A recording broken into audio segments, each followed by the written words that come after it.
नमस्कार, खबर अभी तक देख रहे हैं आप और मैं हूं आपके साथ नासिर कुरैशी। और लगातार बिहार के नतीजों को लेकर हमारी कवरेज जारी है। बिहार में जो कुछ हुआ है उसको पूरा देश और पूरी दुनिया देख रही है।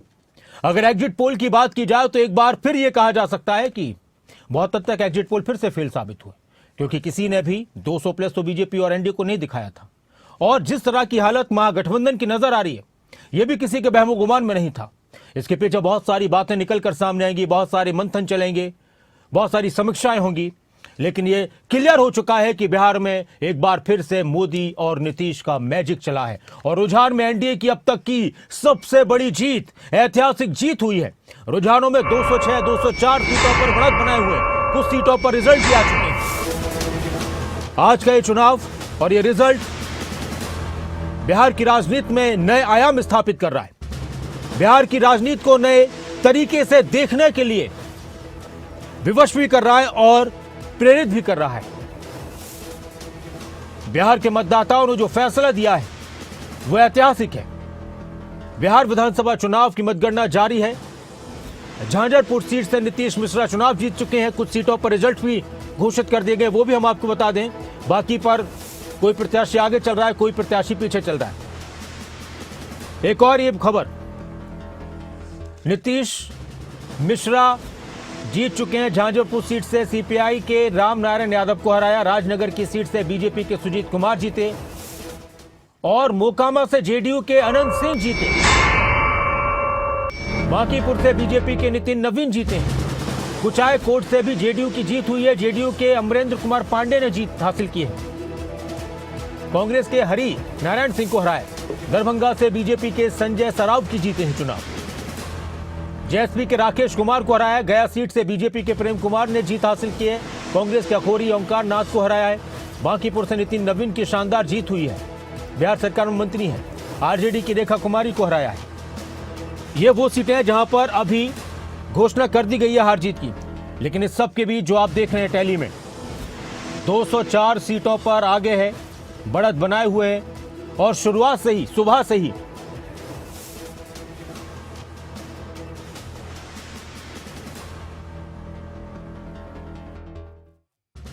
बढ़त बनाई थी और सुबह से जो बढ़त एनडीए की तरफ से जारी थी वो लगातार बरकरार रही।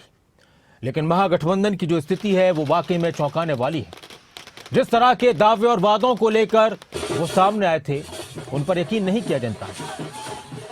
हमारे साथ लगातार हमारे खास मेहमान जुड़े हुए और एक बार फिर से हमारे साथ अब संजय राय साहब जुड़ चुके हैं, लगातार चर्चा में शामिल हैं खबर अभी तक के साथ। और बीजेपी से हमारे साथ यशपाल बत्रा साहब जुड़ चुके हैं। नमस्कार, स्वागत है आपका। संजय जी, एक बार फिर से आपका स्वागत है। और कांग्रेस के वेद प्रकाश विद्रोही भी हमारे साथ जुड़ने वाले हैं। और अमरिंदर राय साहब भी हमारे साथ जुड़ रहे हैं फोन लाइन पर, जो राजनीतिक विश्लेषक हैं। आपका ही बहुत बहुत स्वागत है अमरिंदर जी। यशपाल बत्रा जी, शुरुआत आपसे, एक पहली प्रतिक्रिया बहुत संक्षेप में। पहले तो आपको बहुत मुबारकबाद, शुभकामनाएं। शायद इतनी शानदार जीत की उम्मीद तो आपको भी ना हो जितनी शानदार जीत और जितने शानदार नतीजे इस वक्त आ रहे हैं बिहार से। देखिए नसीबी, सबसे पहले आप सभी को इस ऐतिहासिक जीत की और एक आम नागरिक को, एक कार्यकर्ता को माननीय मोदी जी के नेतृत्व में जिस तरीके से बिहार के मत प्रचंड जीत हुई है, उसके लिए आप सभी को बहुत बहुत बहुत बधाई।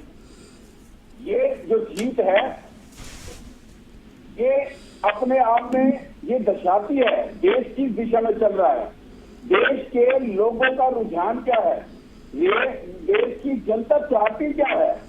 जिस तरीके से राहुल गांधी का प्रचार, जिस तरीके से छठ पूजा के ऊपर सवाल, वोट चोरी का सवाल, इस तरीके के काम जिस तरीके के राहुल गांधी जी ने प्रचार किया, तेजस्वी जी ने प्रचार किया, उनको पूरी तरह बिहार की जनता ने नकार दिया।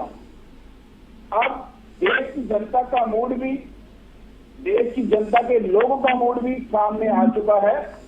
लगभग जिस तरीके का रुझान आपके सामने है, अभी 204 सीटों के ऊपर एनडीए आगे है और मात्र 30 सीटों के ऊपर महागठबंधन, और कांग्रेस का तो पूरी तरह चोपड़ा साफ हो गया।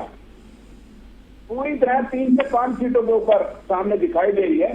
तो ये आत्ममंथन करने का समय भी है कांग्रेस के लिए कि आत्ममंथन करना है इन्होंने कि वाकई में क्या दिक्कत है, क्या ऐसा देश के अंदर ऐसा क्या लोगों का रुझान बीजेपी की तरफ चला गया। यह आत्ममंथन करने का विषय ना कि इस समय किसी चीजों पे क्वेश्चन करने का समय है। लेकिन इससे पहले पंजाब से जो खबर आ रही है, पंजाब में एक सीट पर उपचुनाव हो रहा था, तरनतारन की सीट पर विधानसभा के उपचुनाव में पंजाब में आम आदमी पार्टी ने जीत हासिल की है। इस वक्त की एक और अहम खबर, 12,992 वोट हासिल जीते 12,000 से ज्यादा वोटों से जीत हासिल की आम आदमी पार्टी के हरमीत सिंह संधू ने। हरमीत सिंह संधू को 42,649 वोट मिले हैं और श्रोमणी अकाली दल की प्रत्याशी सुखविंदर कौर को उन्होंने हराया। तो पंजाब की तरनतारन सीट पर उपचुनाव हुआ था और उसका रिजल्ट भी आ चुका है। आम आदमी पार्टी जो सत्ता में है पंजाब में, आम आदमी पार्टी के खाते में ही ये सीट गई है। और इस वक्त हमारे साथ अमरेंद्र राय साहब भी जुड़े हुए हैं फोन लाइन पर। अमरेंद्र जी, ये जो इस वक्त बिहार का रिजल्ट है, बिहार की जनता का फैसला है, ये संदेश क्या दे रहा है? क्योंकि बिहार में बीजेपी सबसे बड़ी पार्टी बनकर उभरी है और जितना शानदार प्रदर्शन बीजेपी का रहा, इतना कभी ऐसा रहा नहीं। आने वाले वक्त में बिहार और जेडीयू का जो साथ है वो किस दिशा में आगे बढ़ेगा? इस प्रदर्शन के बाद बिहार में महागठबंधन की जो हालत हुई है, कांग्रेस की जो हालत हुई है, ये जनता ने क्या संदेश दिया है? आपका तबसरा, आपकी समीक्षा क्या है सर इस पर? देखिए, ये कहने की जरूरत नहीं कि जो बिहार का रिजल्ट है वो पूरी तौर पर बीजेपी के पक्ष में है। जी। ये मत इसको समझिए कि ये एनडीए के पक्ष में है, बल्कि ये बीजेपी के पक्ष में है। बीजेपी ने ऐसी स्थिति कर दी है कि अगर वो जिसको चाहे उसको मुख्यमंत्री बनाएगी। पिछले 2005 के बाद से लगातार नीतीश के साथ वो गठबंधन सरकार में रही, लेकिन उसकी स्थिति ये थी कि वो नीतीश कुमार को बदल नहीं सकती थी। ये पहला मौका आया है जब वो चाहे तो नीतीश कुमार को कूड़ेदान में डाल सकती है। नीतीश कुमार के लोग इस बात पर खुश हो सकते हैं कि उनका स्ट्राइक रेट भी बहुत अच्छा है, उनके पास 80 से ऊपर सीटों पर बढ़त है, लेकिन वो सीटें किसी काम की नहीं है। क्योंकि इस समय आप देख रहे होंगे कि बीजेपी और एनडीए मिला करके 207-8 सीटों पर बढ़त बनाए हुए हैं। इसका मतलब ये होता है कि अगर उनकी 80 सीटें घटा भी दी जाएं, तो भी बीजेपी अपने नेतृत्व में आसानी से बहुमत की सरकार बना सकती है। अब उसे जरूरत नहीं है। आप थोड़ा सा पीछे जाएं तो इसकी तुलना महाराष्ट्र से भी कर सकते हैं। जी सर। महाराष्ट्र का जो चुनाव हुआ, बिल्कुल वैसे ही नतीजे यहाँ बिहार में भी आए हैं।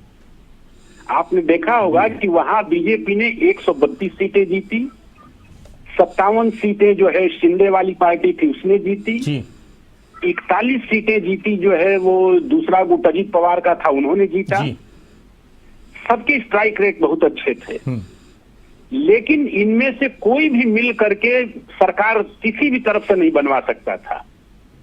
नतीजा क्या निकला? शिंदे को हटा करके और फडणवीस को, जो कि बीजेपी के थे, उनको मुख्यमंत्री बना दिया गया। अब ये कहने में संकोच नहीं है कि नीतीश कुमार की वही स्थिति हो गई है। अब चाहे तो बीजेपी उन्हें हटा करके और अपना मुख्यमंत्री बना देगी, वो कुछ नहीं कर सकते। या फिर सर ये हो सकता है कि नीतीश कुमार खुद ही ये ऐलान कर दें, क्योंकि अगर बिना नीतीश कुमार की तरफ से ऐलान किए अगर बीजेपी की तरफ से उनको मुख्यमंत्री पद नहीं दिया जाता है तो शायद थोड़ी सी परेशानियां या फिर उथल पुथल बिहार की राजनीति में नजर आया। आपने बिल्कुल सही कहा कि अब उस हालत में नहीं है नीतीश कुमार कि वो कोई बातचीत करें, किसी तरह की बार्गेनिंग करें, लेकिन हो सकता है नीतीश कुमार खुद ही आगे आके कह दें कि भाई ठीक है, हम बीजेपी सबसे बड़ी पार्टी है तो मुख्यमंत्री इनका ही होना चाहिए, या दिखाने के लिए कुछ महीने के लिए नीतीश कुमार को बनाया जा सकता है। देखिए, ज्यादा अब ये थोड़ी देर पहले अगर आप ये सवाल करते तो हम इसका दूसरा जवाब देते। जी। पहले थोड़ा पहले स्थिति ये थी कि लगभग 38-40 सीटों पर महागठबंधन आगे चल रहा था। तो वो एक ऐसी सिचुएशन थी जिसमें महागठबंधन में अगर जेडीयू के लोगों को जोड़ दिया जाता तो 118-20 पहुंच रहे थे, और इसी तरह से बीजेपी को जोड़ दिया जाता तो वो भी 120-22 हो रहे थे। तो ये वो स्थिति थी जहां सोचा जा सकता था कि नहीं भाई साहब, वो बीजेपी परवाह करेगी नीतीश कुमार की। लेकिन अब बीजेपी को परवाह करने की कोई जरूरत ही नहीं बची है।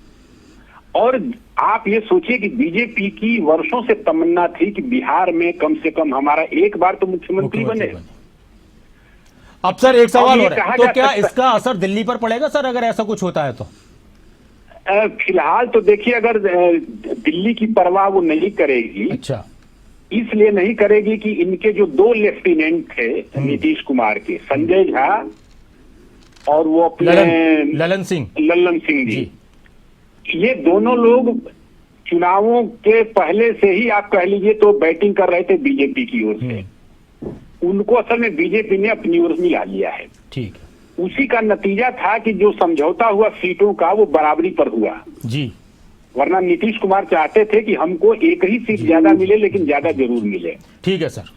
तो अब अगर वो केंद्र वाला समस्या नहीं है, क्योंकि अगर 2 फाड़ हो जाएगा, जो 12 लोग हैं, हो सकता है उसमें भी मैक्सिमम लोग चले जाएं ललन सिंह और संजय झा के साथ। बिल्कुल। मैं आता हूं सर आपके पास। समस्या भी नहीं। हमारे साथ सुधीर सोनी जी भी जुड़ चुके हैं। नमस्कार सुधीर जी। नमस्कार। और सर मैं आता हूं आपके पास, वेद प्रकाश विद्रोही जी भी हमारे साथ हैं कांग्रेस से। नमस्कार वेद प्रकाश जी। और वेद प्रकाश जी, 30 सीटों पर अभी नजर आ रही है महागठबंधन, और सर कांग्रेस 3-4 सीटों पर। मैं आपसे बस ये पूछूंगा सर, हुआ क्या है? इतना तो किसी ने नहीं सोचा होगा। ठीक है, हार जीत होती और एग्जिट पोल फिर फेल साबित हुए इस बार तो। देखिए सामने तो मतलब का जनादेश है, दुर्गति हुई है, इसमें कोई दो राय नहीं है। क्यों हुई है, किस लिए हुई है, ये तो साहब इसका व्यापक विश्लेषण कर ही होगा। परंतु ये तो आपको मानना पड़ेगा कि प्लेइंग फील्ड तो थी नहीं। चुनाव आयोग का भी इसमें एक बहुत बड़ा रोल रहा है। अभी चुनाव आयोग के आंकड़े ही मैं बताता हूं। चुनाव आयोग के अनुसार ही 7,42,00,000 मतदाता थे जिस दिन ये चुनाव की घोषणा हुई, 6 अक्टूबर या 7 अक्टूबर को। और 11 नवंबर को जब वोट पड़ी है सारी, तो चुनाव आयोग ने कहा 7,45,00,000 वोट पड़ी है। अर्थात 6 अक्टूबर के बीच में और 11 नवंबर के बीच में चुनाव आते आते 3 लाख वोट बढ़ गई। अब कैसे बढ़ी, क्यों बढ़ी, ये तो साहब चुनाव आयोग ही जवाब दे सकता है।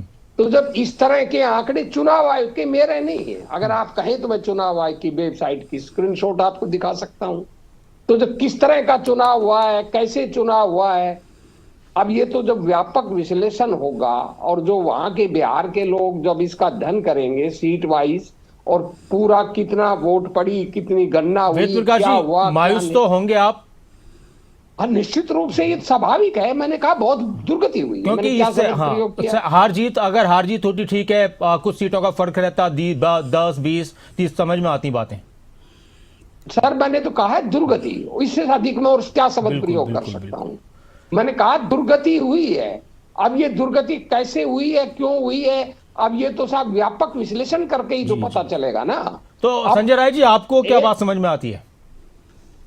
देखिए जिस तरीके से, हालांकि कांग्रेस के नेता खुलकर इस बात को मान रहे हैं कि हाँ उम्मीद से परे हैं सारी चीजें, और जितना बुरा हाल कांग्रेस का हुआ उतना ही बुरा हाल आरजेडी का भी हुआ है। और उससे और एक बुरा हाल जन स्वराज का भी हुआ है जी, जिनके बड़े बड़े दावे थे। पूरे गठबंधन, महागठबंधन के तो पूरे का ही बुरा हाल हुआ है। आप ये कैसे? मैं देखिए विद्रोही जी का इसलिए समर्थक हूं कि वो बेबाकी से सारी बात को कहते हैं। अगर हार है तो हार को एक्सेप्ट करते हैं। सुबह कांग्रेस की प्रवक्ता थी मैडम, अब उन्होंने जिस तरीके से किया, सब पे आरोप लगाए और सब चीज़ किया, वो एक्सेप्ट करने को तैयार नहीं होती थी। वेद प्रकाश विद्रोही जी अगर यस है तो यस करेंगे, नो है तो नो करेंगे। उनके अंदर एक खासियत रही है, मैं आज से नहीं, उनको मैं सन 2000 से लगभग से जानता हूं और आज तक हम लोग कई डिबेट्स में हम लोग साथ भी रहे हैं। उन्होंने जिस तरीके से कहा कि कांग्रेस की दुर्गति हुई है और कांग्रेस को इस पे मंथन करेंगे और सब लोग मंथन करेंगे, कि मुझे तो मैंने पहले भी कहा है कि इस बार तेजस्वी ने राहुल को इस्तेमाल किया और राहुल को आगे बढ़ने नहीं दिया, कांग्रेस को बनने नहीं दिया। कांग्रेस के अध्यक्ष की, वहाँ के जो प्रदेश अध्यक्ष है, उसकी सुननी भी नहीं गई। उसने एक भी व्यक्ति के लिए अगर नाम भेजा है तो उसको नाम को एक्सेप्ट भी नहीं किया, उन्होंने टोटल क्रॉस कर दिया। नतीजा आज आपके सामने है कि महागठबंधन 30 पर है, हो सकता है कि अभी थोड़ी देर में और नीचे आ जाए, क्योंकि अभी जिस तरीके से कि अमरेंद्र राय साहब ने कहा कि अभी थोड़ी देर पहले अगर हम बात करते कि जब वो 40 के 38 के आसपास थे तो सरकार में कुछ उठा पटक कर सकते थे। अब कुछ नहीं है, अब कुछ भी हाथ में बचा नहीं। अगर सीटें होती तो ये कुछ बहसबाजी कर सकते थे या अपनी मोनोपोली चला सकते थे या सरकार को गिराने बनाने और सब चीजें। या फिर कि नीतीश कुमार को अगर इधर नहीं तो हम बना रहे हैं, आप सीएम आ जाइए, बिना शर्त समर्थन देने, हाँ, कुछ नहीं चाहिए हमें, है ना। तो इसमें है क्या, बनाएगा कैसे वो? अब 82 और 30 जोड़ के देख लीजिए, तब भी सरकार नहीं बनती है। और एक और उसके साथ जो उनके धुर विरोधी हैं नीतीश की पार्टी में, वो लोग टूट के उधर चले जाएंगे, नीतीश तब भी नहीं बन पाएगा। बिल्कुल। और इस समय जब तक शपथ ग्रहण नहीं होती तब तक टूट संभव है। ये भी जान लें कि उसके बाद उनका कुछ नहीं बिगड़ सकता, उससे पहले सारी टूट हो सकती है, सब कुछ हो सकता है। तो उनके लोग, विरोधी लोग भी सब अलग हो सकते हैं। तो इन चीज़ों पर बहुत गहनता से अध्ययन करना है। अब रिजल्ट देखिए, अब ये हम लोग सुबह से रुझान समझ रहे थे, अब ये रिजल्ट की ओर बढ़ना शुरू हो चुका है। 1 घंटे के बाद हम लोगों को फिगर क्लियर हो ये जाएगी। तो लग रहा है क्लियर कि बीजेपी एनडीए 200 प्लस तो है। हाँ, इससे कम तो इससे नीचे तो जाने वाली नहीं है। मुझे जहाँ तक अनुमान है अभी 95 है, ये आपको एक 100 से ऊपर जाएंगे ये लोग। मैं इस पे नहीं कोई संशय है कि अब जब 95 पहुंच सकते हैं। पहले एक टाइम था कि जनता दल यू आगे थी, 90-95 उनका चल रहा था, अब इनका चल रहा है। और कब कहाँ किधर पलट खा जाएगा, रिजल्ट किधर चला जाएगा नहीं। मैं आऊंगा आपके पास, और सुधीर सोनी जी भी हमारे साथ हैं। सुधीर जी, बिहार की जनता का ये जो फैसला है, इस फैसले की बड़ी वजह आपको क्या नजर आती है? चुनाव प्रचार के दौरान सरकार की तरफ से 20 साल के अपने विकास की बात कही गई, जंगल राज का मुद्दा उठाया गया एनडीए की तरफ से, उधर बदलाव की बात हो रही थी, लोक लुभावनी घोषणाओं की बात हो रही थी। तो बिहार और एक एंटी इनकम्बेंसी वाला फैक्टर जो हम पहले सुनते थे पिछले 5-6 साल पहले, 10 साल पहले चुनाव में, कि 10 साल अगर कहीं पर कोई सरकार राज कर लेती तो बड़ा मुश्किल हो जाता है उसको दोबारा से आना। यहां पर तो ठीक है, बीच में तेजस्वी यादव और नीतीश कुमार ने सरकार बनाई थी, लेकिन लगातार नीतीश कुमार का मुख्यमंत्री बने रहना और बीजेपी की तरफ से जिस तरह का प्रदर्शन ये है, किन बातों की बड़ी वजह नजर आई है बिहार के इलेक्शन में जो ये फैसला हुआ है? नासिर साहब, सारे पैनलिस्टों को नमस्कार। मैं देखिए शुरू करता हूं पिछले इलेक्शन जी। पिछले इलेक्शन में एनडीए और गठबंधन के बीच में मात्र 2.4% का डिफरेंस था वोट का, जिसकी वजह से एनडीए को सरकार बनाने का मौका मिला।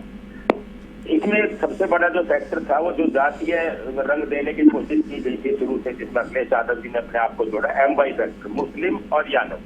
इसमें आप एक बात नोट करेंगे कि जैसे ही नीतीश कुमार जी ने 10,000 रुपए जीविका दीदी के खाते में ट्रांसफर किए, 2-2 किस्तें चली गई, तो जो जातीय जो उनका फैक्टर वो एकदम धराशायी था। तो MY फैक्टर था,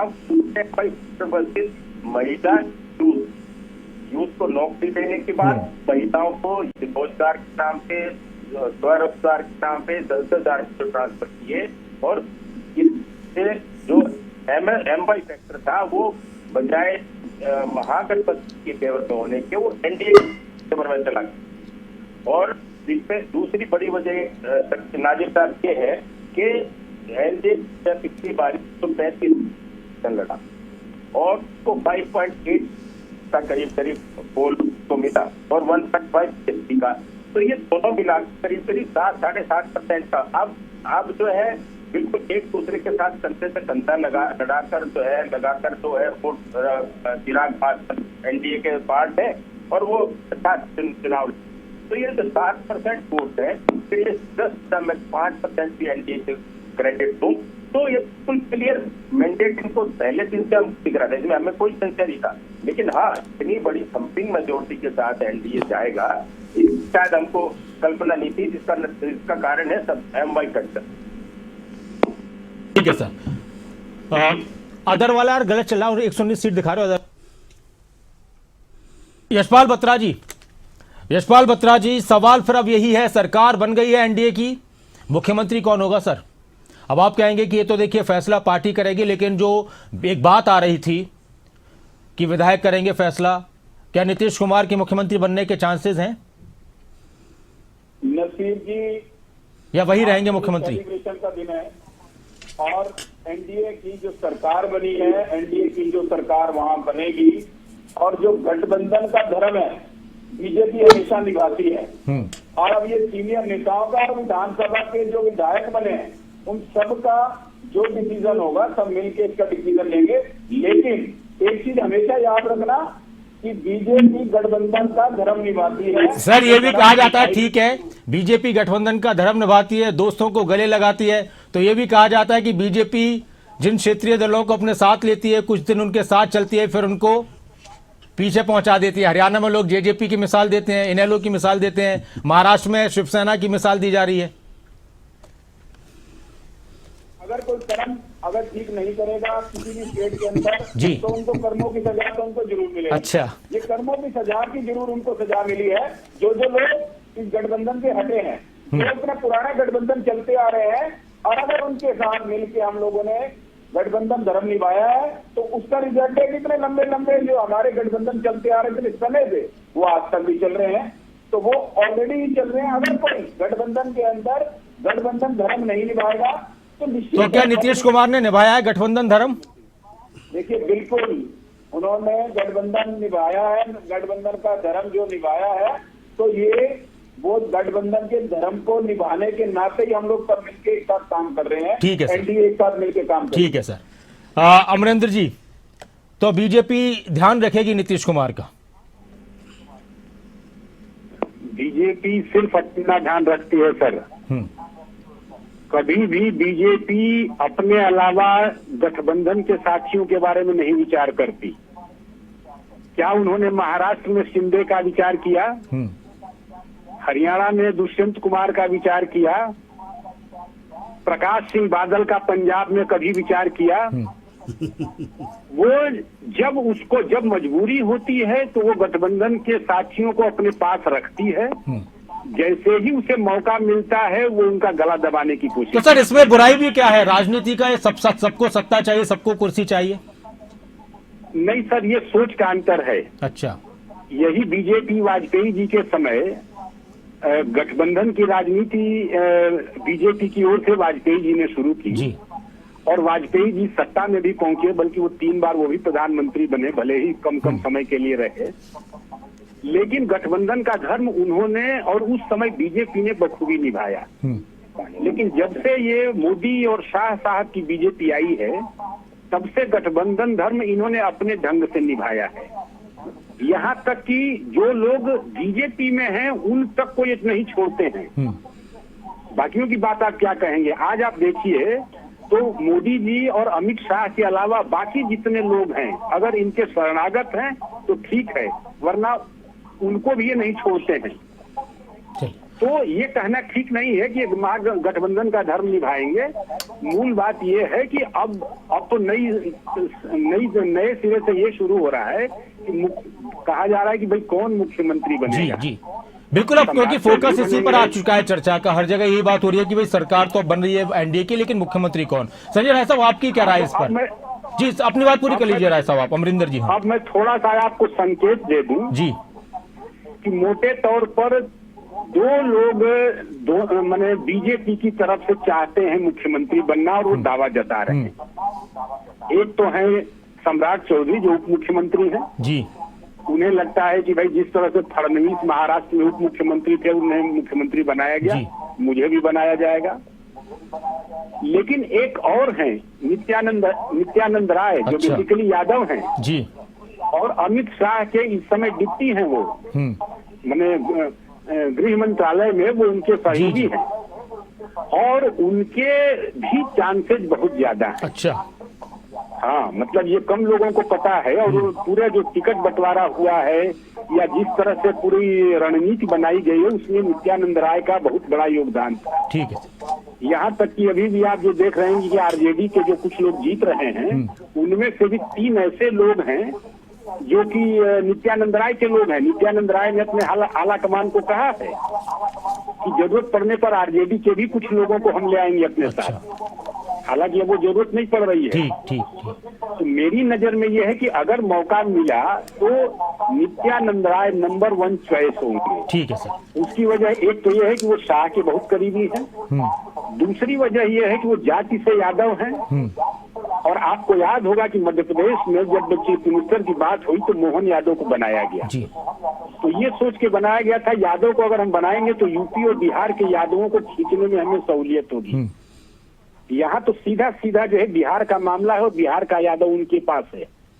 ठीक है। तो मुझे लगता है कि शायद क्या ज्यादातर पलड़ा इनके पक्ष में झुक रहा है। ठीक है सर। नित्यानंद राय के। संजय राय साहब, आप क्या कहेंगे? और मैं आपसे एक प्रतिक्रिया जन स्वराज पर, प्रशांत किशोर और चिराग पासवान पर भी मैं चाहता हूं।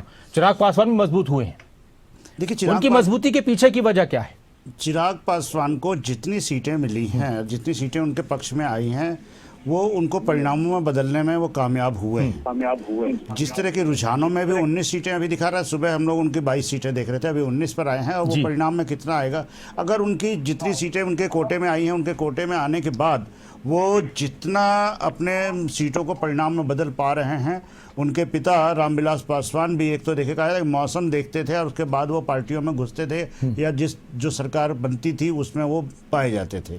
वही हाल इनका है। अभी पोलाइटली वो चल रहे हैं और सरकार के साथ मिल करके अपना अच्छा कर रहे हैं, लेकिन उनके भी लोग मंत्रिमंडल में और जगह में वो दावेदारी रखेंगे अगर इतनी सीटें वो पा जाते हैं। उसी में जीतन राम मांझी की भी पार्टी है और उसके बाद भी उपेंद्र कुशवाहा की भी पार्टी के अगर एक आध दो लोग भी आ जाते हैं तो वो भी अपने कोटे से मंत्री चाहेंगे और अच्छा मंत्रालय चाहने की कोशिश करेंगे। किस तरीके से क्या कर पाते हैं वो हमें आज शाम तक क्लियर हो जाएगा कि जब ये मंत्रिमंडल की इन लोगों के विधायक दल की बैठक होगी और विधायक दल की बैठक के बाद कौन मुख्यमंत्री, क्या चीज़ किस तरह है। अभी तो हम लोग चर्चा कर रहे हैं कि नीतीश होंगे या नहीं होंगे, जिस पर कि अमरिंदर जी ने भी कह दिया, सुधीर सर ने भी बोला और इसके बाद फिर यशपाल जी के भी बयान थे कि पार्टी किस तरह से और किस तरीके से उन लोगों को जिनको जो लोग सही नहीं चलते हैं उनको सबक भी सिखाने का काम करते हैं, वो बिल्कुल इत्तेफाक रखते हैं और उस चीज़ को बताया भी उन्होंने जी।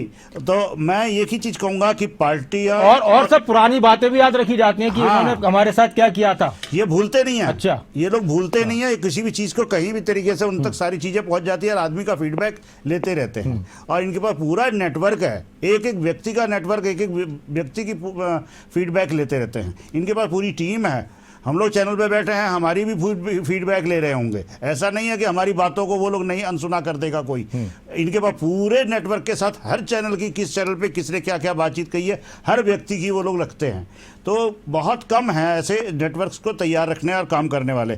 और लगाइए कि जब प्रचार करने के लिए पूरे, लेकिन ये तो अच्छी बात है ना, ये सब पार्टियों को सीखना चाहिए कि भाई जमीन पर क्या हो रहा है, कहां पर क्या हो रहा है। अब सुबह हमने ऐसे ही हल्के में चर्चा ली कि क्या नाम है, शायद जलेबी जाएगी कि नहीं आएगी, और कुछ ही देर के बाद मुख्यमंत्री जी का बयान आया कि हमने जलेबी भेज रहे हैं हमारे पास, जो रुझान में ही उन्होंने जलेबी भेज दी थी। तो ये सब चीजें हल्के भी हम लोग हंसी मजाक में भी लेते हैं, तो उन चीजों पर भी निगाह रखते हैं लोग और उन चीजों पे भी चर्चा होती है, बातचीत करते हैं।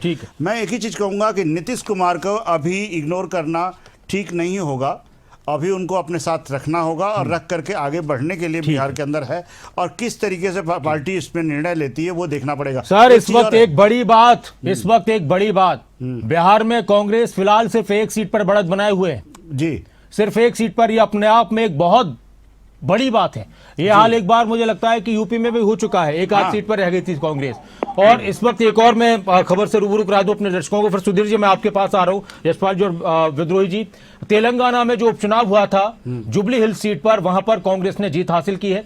24,729 वोट से कांग्रेस के नवीन यादव जीते हैं और नवीन यादव को तकरीबन 1,98,988 वोट मिले हैं।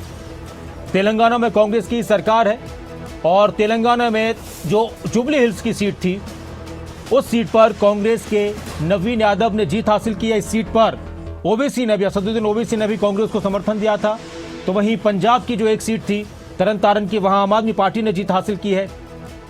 तो ये जो उपचुनाव हुए हैं उड़ीसा में भी हुआ है, मिजोरम में भी हुआ है, और हम चर्चा कर रहे थे जी। हमारे साथ खास पैनल जुड़ा हुआ। मैं आ जाऊंगा राय साहब आपके पास। एक प्रतिक्रिया में सुधीर सोनी साहब आपसे आपकी प्रतिक्रिया लेना चाहूंगा कि नीतीश कुमार को जो इग्नोर करने की बात हुई, अब ज्यादातर जो चर्चाएं चले हैं, क्या आज ही इस पर क्लियर हो जाएगा कि बीजेपी किसको आगे करने वाली है या फिर 2-3 दिन का वक्त लग जाएगा? नहीं, देखिए नीतीश जी के साथ में तो केवल एक ही पॉजिटिव फैक्टर है, वो ये है कि क्योंकि सेंटर के अंदर में उनकी जो सपोर्ट है जदयू की एनडीए के साथ में, वो एक उनका कारण सोचता है। अदरवाइज मैं पिछले सारी डिबेट में बोल चुका हूँ कि बीजेपी का मुख्यमंत्री होगा, मैं ऐसा मानता हूँ कि मुख्यमंत्री बीजेपी का होगा। और आपको क्या लगता है फिर किस किस के चांसेस ज्यादा है? जिस तरह से अमरिंदर जी ने कहा कि 2 नाम है, या कोई और भी आ सकता है? नहीं, इस पर मैं कोई कमेंट नहीं करना चाहूंगा। ये केंद्रीय नेतृत्व और विधायक दल के लोग तय करेंगे, उनकी परंपरा है। और बीजेपी चौंका भी देती है, जैसा राजस्थान में चौंकाया था, मध्य प्रदेश में चौंकाया था। हाँ, हो सकता है मैथिली ठाकुर भी हो सकते हैं। अच्छा, नहीं, चौंकाने में हरियाणा भी था साहब, हरियाणा में भी चौंकाया है। हाँ ठीक जी। तो ठीक है, विद्रोही जी देखिए सर, मैंने अनेक चुनाव देखे हैं मैंने। मुझे खुद आश्चर्य है एक राजनीतिक कार्यकर्ता और सामाजिक कार्यकर्ता के नाते, और साथ में चिंता भी है। हाँ, आप नोट कीजिए, जो आपने बहुत महत्वपूर्ण सवाल आपने ध्यान नहीं दिया। भाजपा ने 101 सीट पे चुनाव लड़ा, 96 में आगे चल रहे हैं, अर्थात 96% स्ट्राइक। जी आज तक लोकतंत्र के इतिहास में ये कभी नहीं हुआ है। जी, खूब लोगों को एक तरफा जीत मिली है, पर 96% स्ट्राइक होना किसी दल का, जी ये बड़ी चिंता का विषय है लोकतंत्र के लिए। जीत हार होती रहती है, कभी जनता इतनी ऐसी नहीं है, वो भी बिहार जैसी जनता। सर, चिंता की बात क्यों है? एक पार्टी जो ये कह रही है वो विकास कर रही है। मैं यही कह रहा हूँ, क्यों हुआ, किस लिए हुआ, मैं इस बहस में नहीं पड़ रहा, पर मैं कह रहा हूं कि ये भी एक पहलू है जिस पर आप लोगों को बहस करनी चाहिए, सोचना चाहिए कि किसी दल की 96% स्ट्राइक आना, अगर मेरे मतलब आप ये कह रहे हैं कि आज के टाइम में राजनीति में कोई किसी से इतनी मोहब्बत नहीं करता जितनी बीजेपी के साथ नजर आ रही है? नहीं, मैं कह रहा हूं कि मोहब्बत करो, कुछ भी करो, वो जीत हार हो, जीत भी हो, बधाई हो, सब कुछ है।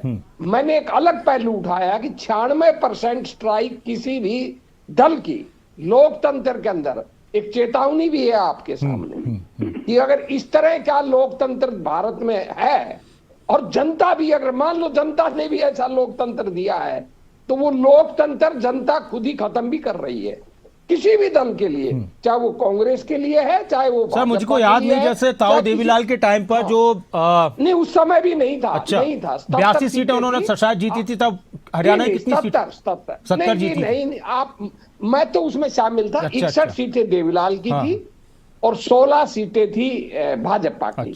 90 में 77 सीटें थी। वो 85-80% पड़ता है, 80% तो लोगों को मिला है। राजीव गांधी ने भी 400 सीट जीती थी, 80% स्ट्राइक था, 80% स्ट्राइक उड़ीसा में भी रहा है। और कोई पता नहीं अभी विद्रोही जी कोई 1-2 और बढ़ जाए तो 98% और 100% भी हो जाए। मैं कह रहा हूं ना, हम हो सकता है 100% भी हो सकता है, 100% भी हो सकता है, पर ये चीजें स्ट्राइक करती है माइंड पर। ठीक है, ठीक है, मैं आता हूं सर आपके पास। एक इस वक्त जो कांग्रेस की एक सीट है, अगली बात तो सुन लीजिए। चलिए जल्दी से 1 मिनट सर, बस एक बार ये लाइन चला देते हैं हम।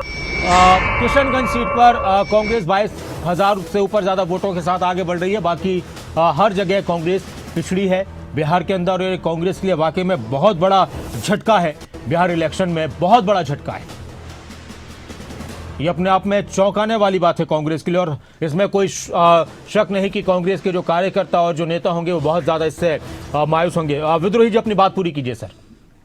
आपकी बात 100% सही है कि कांग्रेस के लिए बहुत बड़ा झटका है। हो सकता है ये एक भी ना आए, एक भी 0 हो जाए, 1000 सीट क्या, 1000 वोट क्या मायने रखती है? जी नहीं, 22,000 का है कांग्रेस के लिए तो 22,000, हाँ 22,000 का अंतर है साहब। चलो 22,000।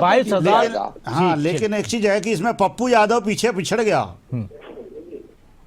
हो गए। मैं कह रहा हूं कि कांग्रेस के लिए तो झटका है, इसमें कहने कांग्रेस ही क्यों, पूरे महागठबंधन के लिए। सर एक बात मैं आपसे पूछना चाह रहा हूं विद्रोही जी, आप अपनी बात, आपकी जो बात आप कहना चाह रहे थे, बाकी ये जो बात राहुल गांधी और आपकी पार्टी की तरफ से कही गई थी वोट चोरी की, इसका जनता पर प्रभाव क्यों नहीं पड़ा? अब ये सब जनता है नहीं मानती। जब मैंने आपको प्रत्यक्ष उदाहरण दे दिया कि मैं प्रमाण अभी आपके सामने रख दूं, मैं अपनी बात नहीं कह रहा। जब चुनाव आयोग ने घोषणा की थी श्रीमान ज्ञानेश कुमार गुप्ता जी ने, तो ज्ञानेश कुमार गुप्ता जी ने देश को बताया था कि 7 करोड़ 42 लाख मतदाता है बिहार के अंदर, और उसी माननीय ज्ञानेश कुमार गुप्ता जी ने आज घोषणा की है कि भाई 6 और 11 नवंबर को दोनों चरणों को मिलाकर बिहार में 7 करोड़ 45 लाख मतदाताओं में से इतने मतदाताओं ने मतदान किया। संख्या पहली बार आज बताई है। ये हिंदुस्तान में पहली बार हो रहा है। हमेशा क्या होता था, संख्या और प्रतिशत। क्यों प्रतिशत आप किसका निकालोगे, संख्या का ही तो प्रतिशत होता है ना, कभी प्रतिशत से संख्या नहीं बढ़ती। आज ही उन्होंने दोनों का संख्या बताई है आज। अब तक वो केवल प्रतिशत बताते रहे। अब इसी में तो घोलमेल है कि भाई आप 69% मान लो मतदान हुआ है दोनों चरणों को मिलाकर, तो ये 69% 2000 वोटों का है या 3000 वोटों का ठीक है सर। अगर आप तो ये सुन लीजिए ना सर, आपका सवाल का जवाब ही दे रहा हूं। जी। अब वो 3 लाख वोट कैसे बढ़ गई, ये तो क्या आपको एक नागरिक के नाते या एक पत्रकार के नाते इस पर चिंता नहीं होगी कि वही चुनाव आयुक्त 6 अक्टूबर को बिहार के अंदर 7 करोड़ 42 लाख वोट बता रहा है, और 11 नवंबर को वही चुनाव आयुक्त कह रहा है बिहार के अंदर 7 लाख 45 लाख वोट है। तो क्या आपको चिंता नहीं होगी क्या आप इस बात को स्ट्राइक नहीं करेंगे दिमाग के अंदर कि भाई वोट चोरी हो रही है या नहीं हो रही है? अगर नहीं करेंगे, आपकी मर्जी है। यशपाल जी ये जो सवाल उठा रहे हैं, अगर ऐसा है तो गंभीर बात है, तो इस पर आप क्या कहेंगे? मैं दोनों का वो दिखा देता हूँ आपको, अगर आपको आपत्ति है। मैं चुनाव की विज्ञप्ति दिखा रहा हूँ आपको, मैं अपनी तरफ से नहीं कह रहा। दे दिया है। मुझे ऐसा लगता है कि बीजेपी अरे मैं कब कह रहा हूँ जनता ने जवाब नहीं दिया। जनता ने आपको जिताया है, आपको बधाई हो। कांग्रेस की एक सीट आई है, एक सीट कांग्रेस कर दी। अरे आपको बधाई हो, जनता ने आपको जिताया है, मुझे आपको बार बार बधाई हो, आप जीते हैं, आपको बधाई हो। जवाब देने में आप समय नष्ट करें, जनता ने अपना जवाब दे दिया है इनको। अरे कमाल हो गया, फिर आप चुनाव ही क्यों करवाते हैं? जब मैं चुनाव आयोग का आंकड़ा बता रहा हूँ, अगर ये आंकड़ा गलत है तो मेरी गलती है। अगर जो हालात कांग्रेस के नहीं, मैं अपनी तरफ से तो कह ही नहीं रहा सर, मैं कोई आरोप नहीं लगा रहा, मैं एक सवाल पूछ रहा हूँ। क्या आपको चिंता नहीं हुई?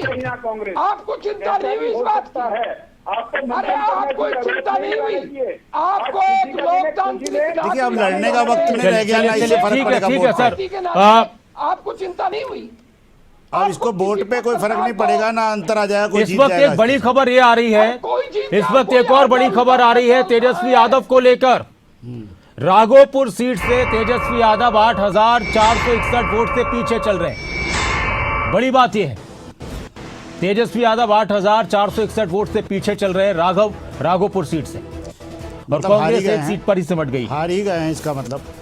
मैं एक छोटी सी प्रतिक्रिया अमरेंद्र राय साहब आपकी, ये क्या अब देश में बिल्कुल बदल चुका है पैटर्न चुनाव का सर? पहले वोट प्रतिशत बढ़ने पर सरकार के जाने आने की बात होती थी, वोटों की बात होती थी, सर बदल चुकी चीज। और तेजस्वी यादव की इस पोजीशन की आप इस पर आप क्या कहेंगे अमरेंद्र जी? बात नहीं, तेजस्वी की बात नहीं है। राहुल गांधी से पहले चुनाव हार चुके हैं और कई बार इंदिरा गांधी तक चुनाव हार चुकी हैं। तो जब लहर आती है तो बहुत सारे पेड़ जो है बहुत मजबूत होते हैं, वो भी उखड़ जाते हैं। लेकिन सवाल एक दूसरा भी है। अभी जो सज्जन बात कर रहे थे जी, वो उसको बिल्कुल खारिज नहीं किया जा सकता जी, क्योंकि वो हरियाणा में दिखा, महाराष्ट्र में दिखा, और अब उसका सुधरा हुआ पैटर्न बिहार में दिख रहा है। मतलब ये कि जो जमीन पर दिखता है, हम बिहार तो नहीं गए, महाराष्ट्र नहीं गए, लेकिन हरियाणा के कई इलाकों में हम गए थे क्योंकि दिल्ली के नजदीक है जी, और हमें कहीं से नहीं लग रहा था कि हरियाणा में लहर चल रही है बीजेपी की। लेकिन बीजेपी का जो स्ट्राइक रेट रहा वो उसने रिकॉर्ड कायम किया, 48 या 49 सीटों पर जीती, जबकि बीजेपी का खुद का आकलन था कि हम 20 से ज्यादा नहीं जीतेंगे। वही स्थिति महाराष्ट्र में दिखी और बिहार में भी जो रिपोर्ट्स आ रही थी वो ये रिपोर्ट्स नहीं थी कि इतनी ज्यादा अंडर करेंट है। जी जी। एक और चीज हम आपको इशारा करना चाह रहे हैं इसमें, अभी तक आप देख रहे हैं कि सिर्फ लीड बताई जा रही है। 7 बजे से मतगणना शुरू हुई है और इस समय 2:45 के करीब होने जा रहे हैं। रिजल्ट शायद 1 या 2 सीटों का सिर्फ आया है। आपने खुद बतलाया अभी नहीं, हाँ सर, अब 10-12 सीटों का आ चुका है। हाँ जी। अच्छा, तेलंगाना से रिजल्ट आ गया, पंजाब से रिजल्ट आ गया, लेकिन यहाँ रिजल्ट का जो आ रहा है वो बड़ा स्लो प्रोसेस ठीक है सर, ठीक। कायदे से अभी तक 1 बजते बजते कम से कम 50% सीटों के रिजल्ट आ जाते थे। और वजह अभी क्या है ये वहीं के लोग जानते होंगे। मैं आता हूं सर, अभी बीजेपी की तरफ से प्रेस कॉन्फ्रेंस चल रही है, विनोद तावड़े कुछ कह रहे हैं, थोड़ी देर प्रेस कॉन्फ्रेंस में क्या कुछ कहा जा रहा है वो सुनते हैं एक बार। जी का जो आग्रह था कि ज्ञान का विकास गरीब, युवा, अन्नदाता यानी किसान और नारी यानी महिला, इनके विकास के लिए आप काम करते रहो और उसका आशीर्वाद जनता आपको देगी। मतलब प्रदेश सरकार की, नीतीश सरकार की योजना, केंद्र सरकार की योजना, ये महिला, युवा, पिछड़ा, अति पिछड़ा, इन सब समाज के लिए प्रामाणिकता से करते रहे। ये कोई चुनाव के पहले जीविका दीदी को 10,000 दिया या वृद्धा पेंशन 400 का 1100 को किया इसलिए वोट नहीं मिले। लेकिन पिछले 10 साल से उज्ज्वला योजना है, किसान सम्मान योजना है, प्रधानमंत्री आवास योजना है, ऐसे कई योजना जिसमें जात धर्म न देखते हुए सभी लाभार्थियों को उसके लाभ एनडीए सरकार पहुंचाती रही और आज उसकी आशीर्वाद रूप की रसीद जनता ने बिहार में दी है। मतलब आज के नतीजे तो पूरे आने हैं। 30 सीटें ऐसा कहा जाता है जो मुस्लिम यादव बहुल है, वहां एनडीए के लोगों का डिपॉजिट जब्त हो जाएगा, वहां पर एनडीए जीती है। 60 सीटें जहां एससी समाज बहुल है, जहां भाजपा को कोई खड़ा नहीं करेगा, ऐसी कांग्रेस के नेता, आरजेडी के नेता कहते थे, वहां 60 सीटें एनडीए जीता है। अति पिछड़ा क्षेत्र में तो 110 सीटें जीते हैं। इसका मतलब यह है कि बिहार की जनता ने विकास की राजनीति पर अपनी मोहर लगा ली है। भाजपा ने अपने चुनावी नारा में टैगलाइन की थी, रफ्तार पकड़ चुका है बिहार, विकास की रफ्तार पकड़ चुका है बिहार। ये जनता के दिमाग में बैठ गया और उन्होंने देखा या एम्स आ रहे हैं, या मखाना बोर्ड आ रहा है, या हाईवेज आ रहे हैं, या वंदे भारत ट्रेन आ रही है, और जिस प्रकार ये विकास बिहार को आगे ले जाएगा, पलायन 13% से कम होकर 3% तक कम आया, ये भी जनता ने देखा। इसलिए हर घर में नौकरी और हर जीविका दीदी को नौकरी वाला लालू जी तेजस्वी का नारा लोगों ने ठुकरा दिया। ये हमने यहाँ जाना है। और सबसे महत्वपूर्ण बात जो मुझे लगी कि बिहार में चुनाव है तो हिंसा है, 60-65 लोगों की हत्या है, बूथ कैप्चरिंग है, फिर रीपोल है। इस चुनाव में एक भी बूथ पे रीपोल नहीं हुआ। इस चुनाव में किसी की हत्या नहीं हुई, हिंसा नहीं हुई, नारेबाजी की होगी लेकिन किसी का खून नहीं आया। मुझे लगता है कि ये कानून व्यवस्था कैसे ठीक है इसका परिचय था और इसके लिए ही जनता ने ये वोटिंग किया है, ये आशीर्वाद दिया है, ऐसा हमारा विश्वास है। मुझे लगता है कि एनडीए के नेतृत्व में या भरोसा जो मिला है उसके साथ साथ जिस प्रकार लालू जी, तेजस्वी जी ने वायदे किए, हर घर में नौकरी के लिए लगेगा 7 लाख करोड़, जीविका दीदी के लिए लगेगा 4 लाख करोड़, 11 लाख करोड़ का बजट ही नहीं, 3.5 लाख करोड़ का बजट है। बिहार का आदमी गरीब जरूर है लेकिन बुद्धिमान है, वो जानता है कि वास्तव क्या है, सच क्या है, और इसलिए झूठे नारों के पीछे न जाते हुए अब राहुल गांधी जी का वोट चोरी का ही है। तो आगे बढ़ते हैं, हम चर्चा की तरफ बढ़ते हैं। विनोद तावड़े को आप सुन रहे थे, प्रभारी के रूप में वो काम कर रहे थे बिहार में, और सबसे बड़ी बात यहाँ पर यह है, मैं एक एक प्रतिक्रिया अपने सभी मेहमानों से लेना चाहूँगा। तेजस्वी यादव, लालू यादव पर निशाना साधा गया, अपनी सरकार की तरफ से किए जा रहे कामों को लेकर उन्होंने बात कही। सुधीर सोनी जी, बिहार की जनता ने विकास को लेकर जो सवाल उठते थे, बिहार के पलायन को लेकर, क्या उन उम्मीदों के साथ वोट किया था कि शायद अब तस्वीर बदलने वाली है? हालांकि ये भी कहा जाता है कि किसी राज्य की दिशा और दशा बदलने के लिए 20 साल काफ़ी होते हैं। तो क्या उन 20 सालों में वाकई में बिहार में उस तरह से काम हुआ जिसकी उम्मीद की जा रही थी और बिहार बदलने लगा है?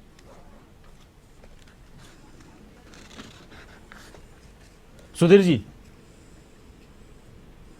चलिए। और अमरिंदर जी, अगर आप हमारे साथ हैं तो प्लीज आपकी क्या राय है इस पर? चलिए, संजय राय जी। जी, संजय राय जी, आप क्या कहेंगे? क्या सवाल एक बार जी? मेरा सवाल ये था, जो आप सुन रहे थे अभी विनोद तावड़े को, हाँ, और जिस तरह का ये परफॉर्मेंस रहा है एनडीए का, साफ साफ वो कह रहे हैं कि भाई हमने जो काम किया था लोग उसको देख रहे हैं, कि वंदे भारत लोग देख रहे हैं, लोग विकास के काम देख रहे हैं, लेकिन इसके साथ ही बिहार में एक मुद्दा था पलायन का, रोजगार का। दूसरी तरफ महागठबंधन कह रहा है कि हम हर घर में सरकारी नौकरी देंगे। तो लोग क्या देखते हैं बैलेंस करके कि यार कौन अपने वादे पूरे कर पाएगा, कौन नहीं कर पाएगा? बिल्कुल देखते हैं। उन्होंने जो इस बात को इंगित किया है और जिस तरफ इशारा किया है वो यही था कि वहाँ पर लोगों ने शांति चाहिए और उनको डेवलपमेंट चाहिए, मोटा मोटी बात ये थी। और इस चीज़ को लेकर के वो, अब तो उनका कहने का टाइम भी आ गया है, अब इस चीज़ को वो आगे बढ़ाएंगे भी, और शायद इस चीज़ को वो समझा पाए हों जनता के बीच में, और वही लेकर के ये रिजल्ट आया है। लेकिन जो मेरे पास सूचना आ रही है थोड़ी सी, उसको मैं थोड़ी सी आपसे शेयर कर दूं कि जो सूचना है कि उसमें अभी कुछ सीटों पे जो वोट प्रतिशत का अंतर है, जो बढ़त है 90% सीटों में, ये आरोप लगाया है तेजस्वी यादव ने कि वोट प्रतिशत जो है 90% सीटों पर 2500 या 300 या 100 वोटों का अंतर है।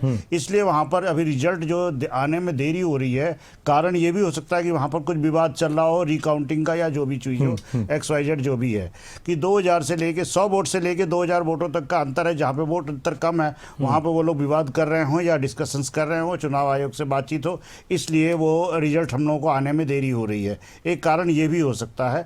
और हम तो ये देखते हैं कि रिजल्ट अब ये लगभग फाइनलाइज ही है, जो रिजल्ट आ चुका है अब तक। अब इस पर ज़्यादा चर्चा है, एक आध वोटों का अंतर हो सकता है, एक आध सीटों का अंतर हो सकता है, और कुछ नहीं। लेकिन अब इसमें देखना पड़ेगा कि CPI भी इसमें एक मैदान में थी, उसका कितना है उसका देखना पड़ेगा, और MIM का जो है एक उनका भी है, एक ओवैसी की पार्टी भी मैदान में थी जिसको 3 सीटों पर आगे चल रही थी, उनकी क्या स्थिति है, कहीं वो भी तो बीजेपी में नहीं आ गई, और या उस जगह पर भी बीजेपी कैंडिडेट आगे बढ़त बढ़ा लिया हो। और सबसे बड़ी बात है कि जो अभी डाक मत वोट पड़ते हैं उसको ये लोग सभी पार्टियां डालने में पिछड़ जाती हैं, जिसमें कि भारतीय जनता पार्टी उस चीज़ को बहुत सीरियस लेती है डाक वोट से, और वही वोट का अंतर बढ़ाता है। ठीक है सर। वेद प्रकाश जी, सर आप क्या कहना चाहेंगे?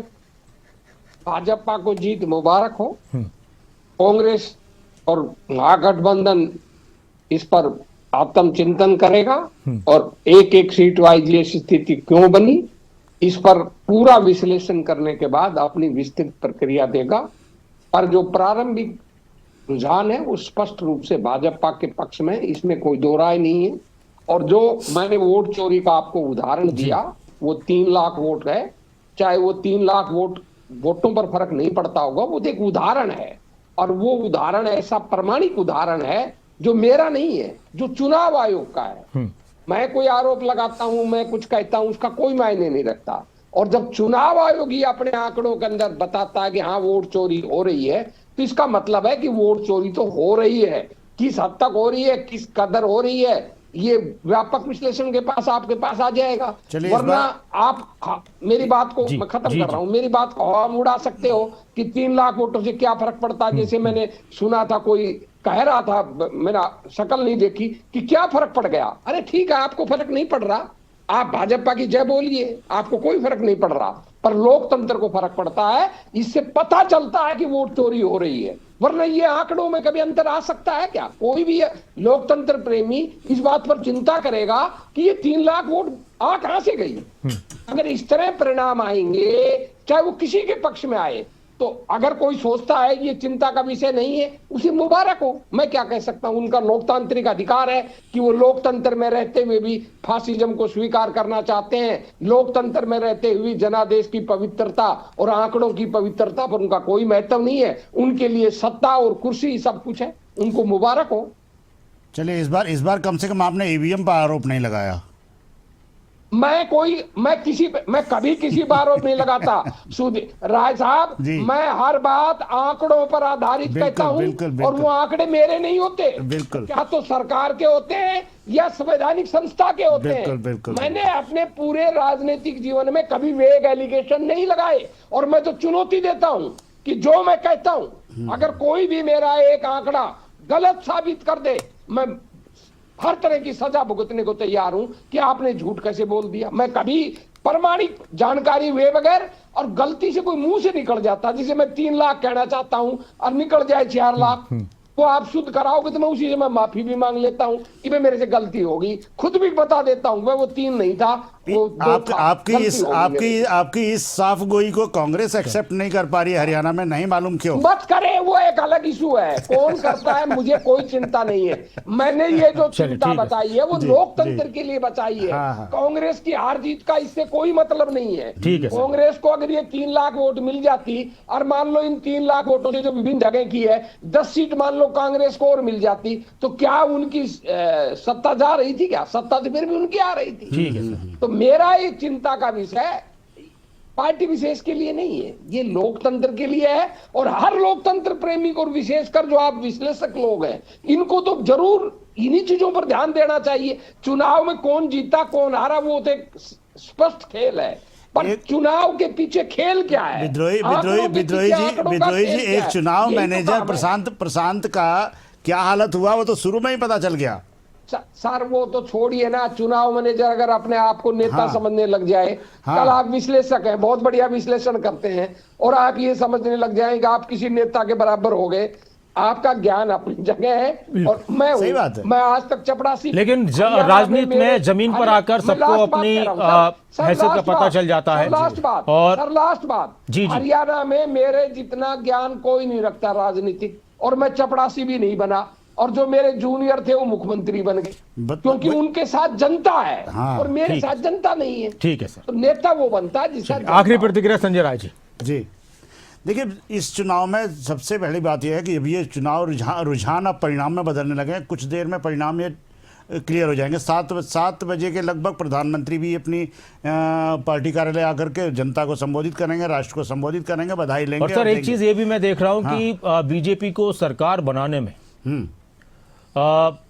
बड़े आराम से बीजेपी ने बहुत मतलब मैं ये कह रहा हूं कि अगर जेडीयू की तरफ से कुछ आनाकानी किया तो उसकी जरूरत पड़ भी नहीं रही। अदर्स में 19 है, उनमें से हो सकता है 10 आ जाए, और उधर 19 रामविलास पार्टी आरएल हो चुका है पूरा, चिराग पासवान ने जीत चुके हैं, पूरा हो चुका है, उनका आंकड़ा पूरा हो चुका है लगभग। वो समर्थन लेने की भी जरूरत नहीं पड़ेगी उनको, अपने ही गठबंधन से, एनडीए से। लेकिन जेडीयू को छोड़ नहीं सकती बीजेपी ना, उसको छोड़ना भी नहीं चाहिए। नहीं, छोड़ भी नहीं सकती सर, केंद्र का भी तो मसला है ना। हाँ, इतना आसान छोड़ना भी नहीं चाहिए। अगर बीच में ये हो सकता है, जिस तरह के आकलन कर रहे थे कुछ और राजनीतिक विश्लेषक, कि जेडीयू में जो शिवसेना के साथ हुआ है वैसा कुछ आने वाले वक्त में देखने को मिल जाए। बिल्कुल, मैं वही चर्चा हम लोग जेडीयू में मैं राजनीतिक भविष्यवाणी कर रहा हूँ जी। मैं तो नीतीश जी के साथ ही राजनीति की थी। जब नीतीश जी कुछ नहीं थे तब से हमारे मित्र रहे हैं। हम भी कुछ नहीं थे 80 में, नीतीश जी भी कुछ नहीं थे, तब से हमारा दोस्ताना रहा है। लोक दल में वो थे, लोक दल में ही मैं था। तो हमारी तो जितने जनता दल के नेता है पुराने, व्यक्तिगत मित्रता है सबसे। आप मान के चलो नीतीश जी ने 85 सीट जीत ली, उनको मुबारक हो। उनका दल का टूटना निश्चित है और उनके दल के अधिकांश लोगों का भाजपा में विलय होना निश्चित है।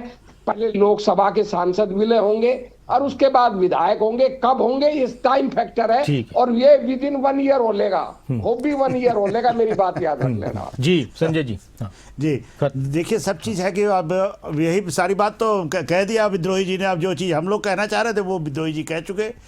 सब मिलाकर के यही है कि आज का जीत भारतीय जनता पार्टी और उनके गठबंधन को मुबारक और बधाई हम तो यही देंगे। और बिल्कुल बधाई है, जीत हासिल हुई है, वोटिंग हुई है, जनता ने वोट डाले हैं। अब आरोप लगते रहेंगे, प्रत्यारोप लगते रहेंगे, उस पर कौन क्या जवाब देगा आने वाला वक्त बताएगा।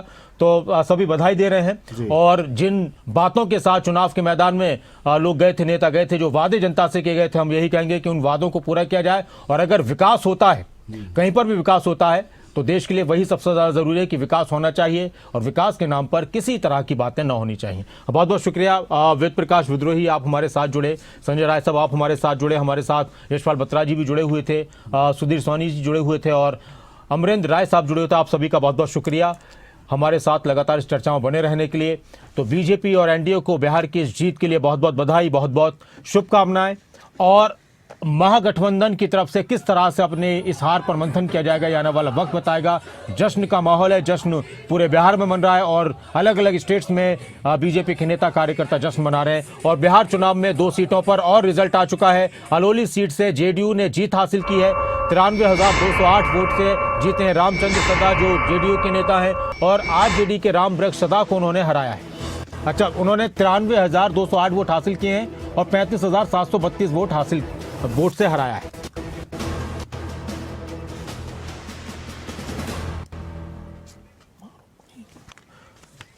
तो लगातार खबरें अभी तक पर ये कवरेज चलती रहेगी और अपडेट जो भी सामने आ रहे हैं हम आपको उससे रूबरू कराते रहेंगे। आप बने रहें खबरों के साथ। जल्द लौटते हैं छोटे से ब्रेक के बाद।